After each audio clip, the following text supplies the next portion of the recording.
Ukuba ufana nam awufuni ukwazi zonke iinkcukacha ezintsokothileyo zeengcebiso zamatyala ngoku, ufuna nje ukwazi ukuba iingcebiso zamatyala zizokuza njani. Apha e-NDA sijongana nababolekisi ngemali yakho. Akusekho mfuneko yokuba ube nentloni yoxinezelwa ngofowunelwa emsebenzini okanye ekhaya. Nje ukuba uphantsi koqwalaselo lwamatyala kuthi izinto zakho zexabiso njengekhaya lakho nemoto yakho zikhuselekile ukuba zingahlutywa. Abacebisi ngetyala lesizwe ayingomavukenceni yekampani. Sinabaqeshwa abaphantsi babe ngama-400 abazibophelele ekuhliseni umthwalo wamatyala.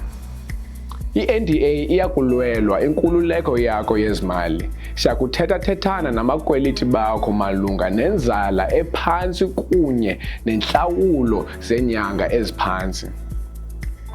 Xa ukuhlawula amatyala akho kusezantsi, uya kuba nemali eninzi esalayo ukuze uphile.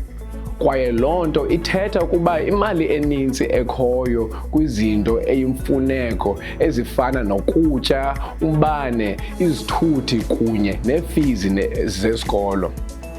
Ke ukuba uziva winganyelwa lityala lakho kwaye awazi ukuba yeyiphi na indlela ongayithatha, qhagamshelana nathi namhlanje kuvavanyo lwasimahla. Phola, musa kuphaphazela, sinawe.